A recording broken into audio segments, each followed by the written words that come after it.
Welcome, guys. This is my first episode. Um, King Kat speaking here. Um, First of all, I'm going to start a little bit with telling you guys a little bit about me and my journey. I think it's really important so you guys understand and have a relationship and a connection to my persona and who I am today and how I came to this place. Which is very funny because I think a lot of things stem from a dark place. I think going into darkness sometimes may seem like a bad thing, and people may have the pre-notion of darkness being super bad. But I, for one, think darkness has led me to a rebirth, to a place where I found something deep within myself that's been hidden, and it took me time having to overcome certain traumas and false narratives in my mind about how people will feel about me, the friendships I'm gonna lose, how my family may see me, and other things. However, though, it is my time, and it's time for me to come forth and to lead people, not just by putting myself on a pedestal, but by going along the journey with people. My journey here led me from a heartbreak. 4 or 5 years ago, I had a notion about a person that I loved dearly, and that reality changed and broke down. So it put me into a state of depression as I was trying to run away from a certain life that I had. And in between the running and the hiding, I was in a very dark place. It came with a lot of fasting and a lot of support from my family as well. But in that, I kept on getting dreams. I couldn't sleep at night. So I think that broke a crack because my heart was broken. And in the breaking of my heart, there was a crack. And in that crack, there was light. It was the new birth of the new heart. It was the new birth of the messenger that will be teaching and relaying messages to not just myself but to you guys through me, and I'm going to do my best of my ability to teach all the knowledge I've gathered and all the things that I know and all the things that I will be knowing and that will be brought forth to me. So may my ancestors guide me as I go on, and may I be able to teach and lead in the most positive way for myself and for people. You say, amen. Okay, so today's teaching is very simple. That chair makes my butt itch, man. I'm gonna edit that out. It's itchy. So I am more of a esoteric, mystic teacher in a sense. I do believe in truth in all religions. However, things have been misconstrued, and over time I've felt the shame and the and kind of like dishonor in a way of me telling myself that I couldn't teach people or let them know certain things because I was waiting for myself to be in a certain place. However, though, I did learn that could be also a false narrative, and that life is not perfect. Neither will I be perfect. The message will be the message, and the messenger will be the messenger. The time for holding off is done. Whatever sticks will stick. Whoever stays will stay. And whatever falls, it falls. And whoever goes, it goes. We're starting off with the Bible, and I'm going to start off clearly with Genesis chapter 1. Is for human civilization, they say the Bible first of all, right? We have the Bible. Okay. Which, to let you guys know, the Bible comes from certain books and scrolls from the Sumerian tablet, African scrolls, and from the Patan Eru, which was the Egyptian book of the dead, which is mistranslated, which actually meant the book coming forth by day, because it's the book of the sun. Hence, I'm going to give you guys another meaning, which we have also. Here we have the Holy Bible. Okay, so we're going to drop those two things there. We're going to take it easy, step by step, okay? Because the Bible here, we go with basic instructions before leaving earth. Okay? So the acronym for the Bible is the basic instructions before leaving earth. Like I said, I'm an esoteric teacher. There is truth in all religions. I'm just going to pull out the truth, because in the sea of knowledge, all I have to do is be guided and fish certain pieces of knowledge and integrate those to teach you guys. So Bible, basic instructions before leaving earth. And I agree, because inside the Bible also we have what we know as the 10 Commandments. Okay, alright? Which is a list of commandments that we're supposed to be able to inherit to have a successful and divine aligned life on earth. Going back to ancient Egypt, and when I talk about ancient Chem and ancient Egypt, yes, we did have good periods and had good bad periods. We were the good guys and bad guys. Just like right now in Africa. In Africa we have good leaders, we have bad leaders. Just the same way in the church, we have good leaders and we have bad leaders. We have people who actually want to see the people succeed and people who want to make the people deteriorate. It's the same thing.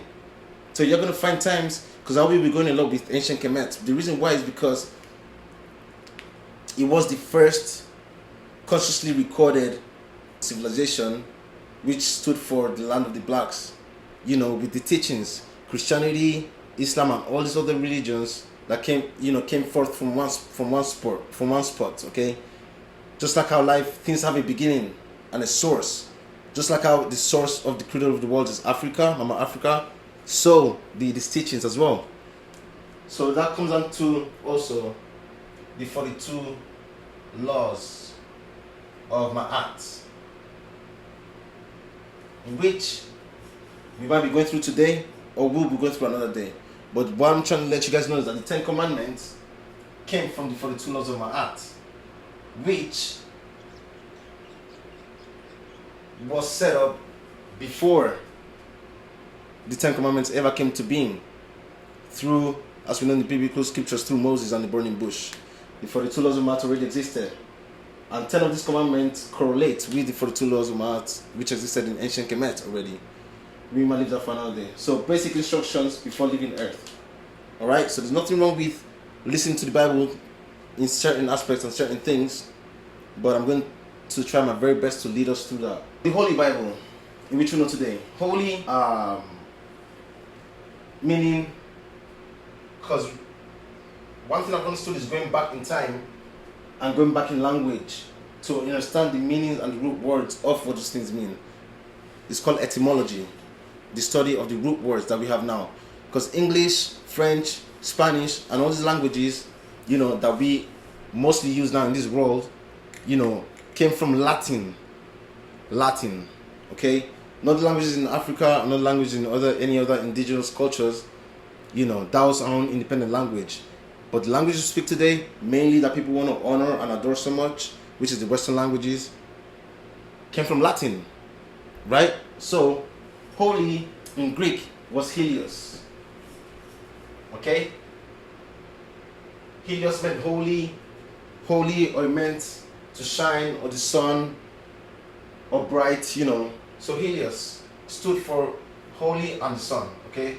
So we can say this is sun, or or holy. The Bible was Bibulus, which stood for book, okay? So Bibulus meant book, Helios was the sun, which we ended up having Helios, Bibulus in ancient Greek, which meant the holy book, aka the book of the sun, S-U-N, okay? The book of the sun. Just like I told you guys again, we had the book of the coming forth by day, which is what the Bible was taken up from, among other books. Okay, so the focus today will be now, like I said, we'll start from Genesis. Okay, just want you guys to have this at the back of your minds, just to understand where things are coming from. Let's start from Genesis. And we're going to start with the Holy Bible, which is the basic instructions before leaving earth. So we start now. In the beginning, God created heaven and the earth. Okay? So as a human civilization, this is where we begin. In the beginning, God created the heaven and the earth. It says the earth was without form and void, and darkness was on the face of the deep.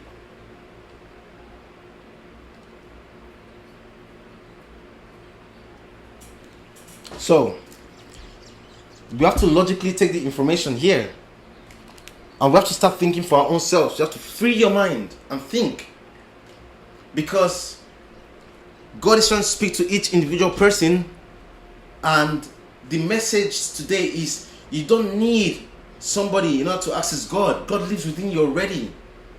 There's so many people telling us how things are and what they are and what this is and the meaning of things. But if God lives, if what we know as God lives within us already, why do we need people to interpret what's already within us? We just need to sit down and logically free your mind and think for your own self. Think. It said that the earth was without form and void, and darkness was the face of the deep. So first we have void and darkness.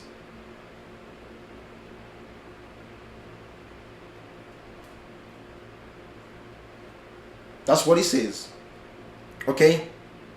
So what first existed was void and darkness. Darkness came first. Darkness was there first. After darkness is the question now. Because darkness and void were first. Okay? I'm going to give you guys several examples as we jump in. Okay? Because when you pray, what do? We close eyes to pray, which is focus. To pray, you must close your eyes. People close their eyes and they pray. When you close your eyes, you are in darkness. Trace me here, follow me here, okay?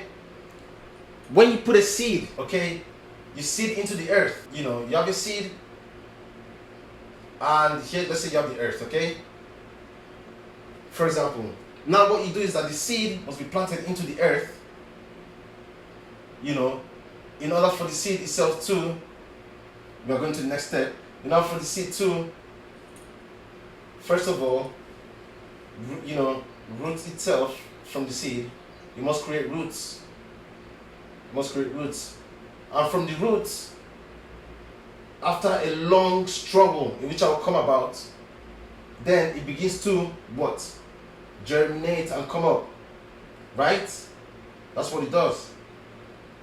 When it's coming up, what is it seeking for? It's seeking for who? The Savior. Seeking for the Son. Seeking for the Son of God, the Son of the Creator and creatures. Okay? Because Yeshua, which we know as Jesus Christ today, Yeshua the Nazarene, was not necessarily a religious man. He was a man of teaching and honor. He actually even disagreed with religion.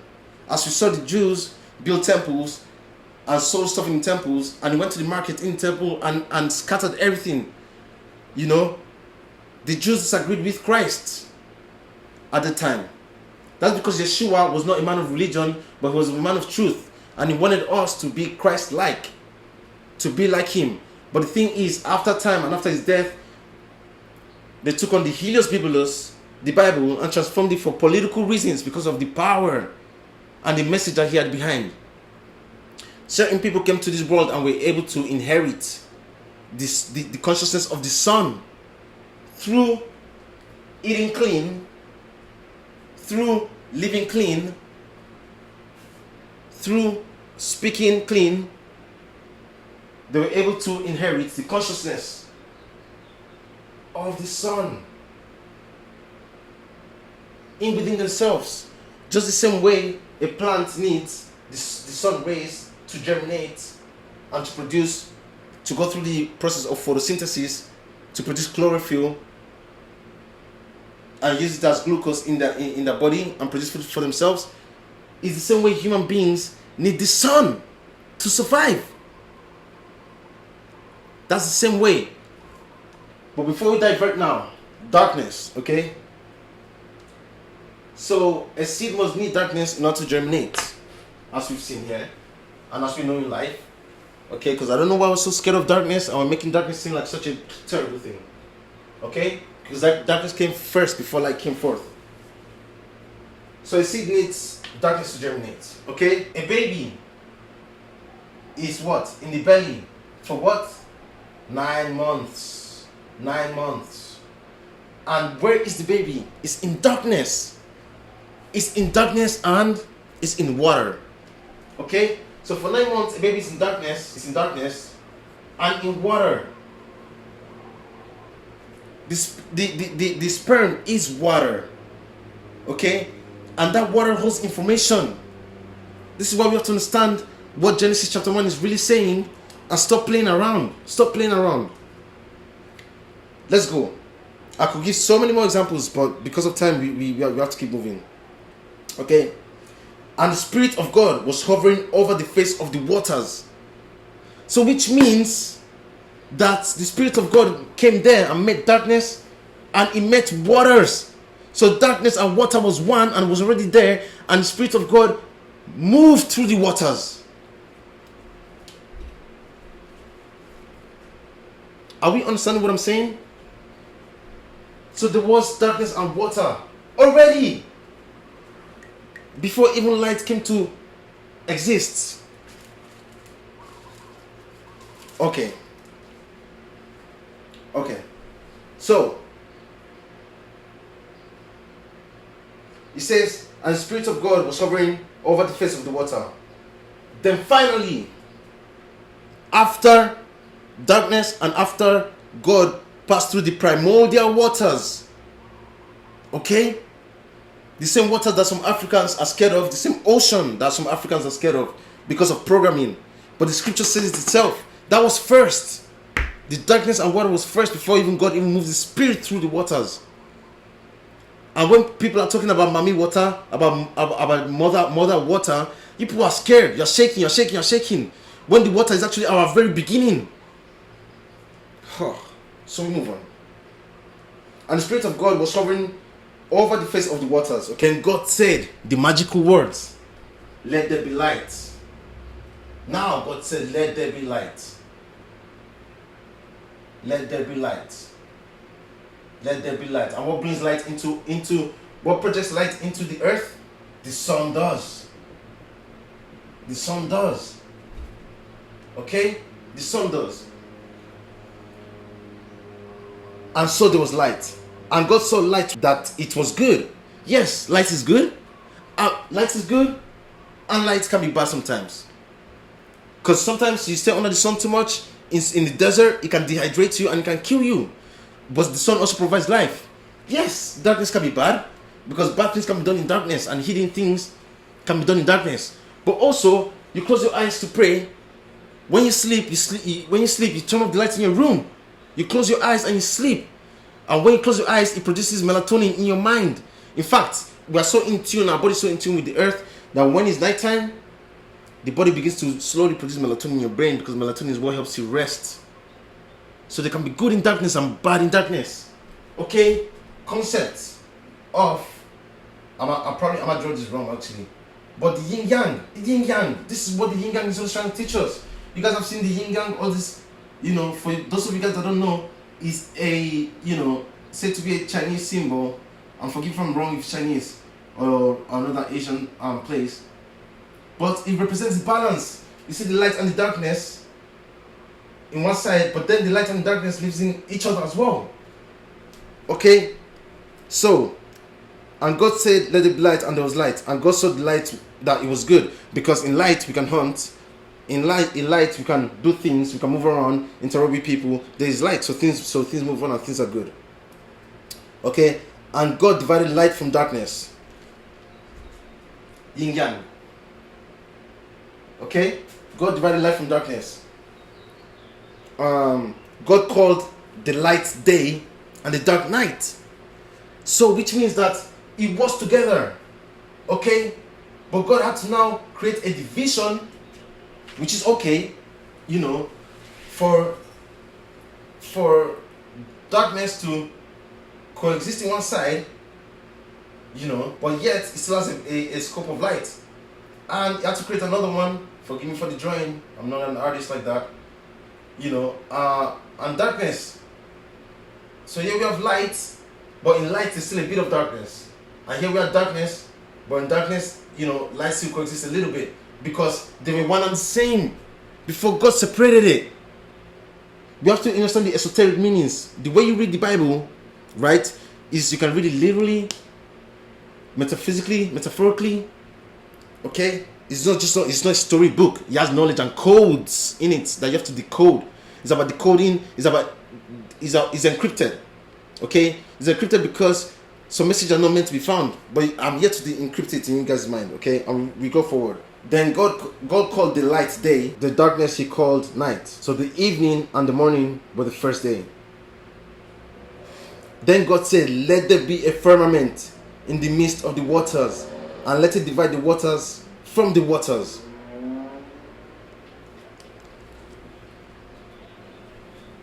And God said,